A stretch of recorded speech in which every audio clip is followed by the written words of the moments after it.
ملکہ ترنم نور جہاں، جب بھی سر سنگیت حسن و جمال، دولت و ثروت اور لافانی عزت و شہرت کا ذکر ہوگا تو ملکہ ترنم نور جہاں کی حسین و جمیل ہستی کی تصویر خود بخود ذہن میں آتی رہے گی۔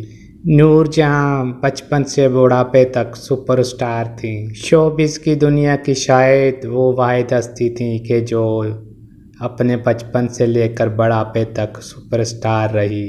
21 ستمبر 1926 کو قصور کے ایک غریب گھر میں پیدا ہونے والی اللہ وسائی صرف 5 سال کی عمر میں اپنے خاندان کے لیے دھن و دولت کی دیوی بن گئی تھی۔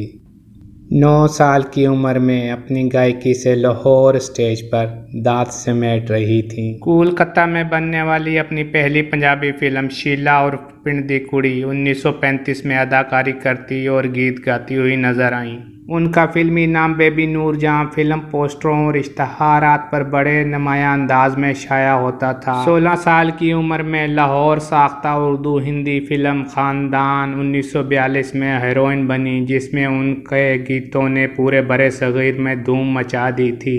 40 کے عشرے میں ممبئی کی فلموں میں صف اول کی اداکارہ اور گلوکارہ تھیں۔ 50 کے عشرے میں پاکستان کی عظیم گلوکارہ اور اداکارہ کے طور پر اپنے فن کی بلندیوں پر نظر آئیں۔ 60 کے عشرے سے پس پردہ گلوکاری شروع کی اور 90 کے عشرے میں اپنی بیماری تک فن گائیکی کی بے تاج ملکہ تھیں۔ 7 عشروں تک بام عروج پر رہنے والی حسین و جمیل ہستی پر قدرت کے انعام و اکرام کی برسات دیکھیں کہ دولت و شہرت کی پرواہ نہیں رہی اور وہ زندگی بھر کسی کی محتاج نہ ہوئیں۔ 23 دسمبر 2000 کو جب سفر آخرت پر روانہ ہوئیں تو وہ رمضان المبارک کا مہینہ تھا اور شب قدر کی متبرک رات تھی۔ میڈم کا فنی کیریئر 4 ادوار میں تقسیم کیا جا سکتا ہے۔ پہلا دور تقسیم سے قبل کے گیت ہیں۔ دوسرا دور بطور اداکارہ اور گلوکارہ فلموں کا دور تھا۔ تیسرا دور 60-70 کے عشروں کے شاہکار گیت۔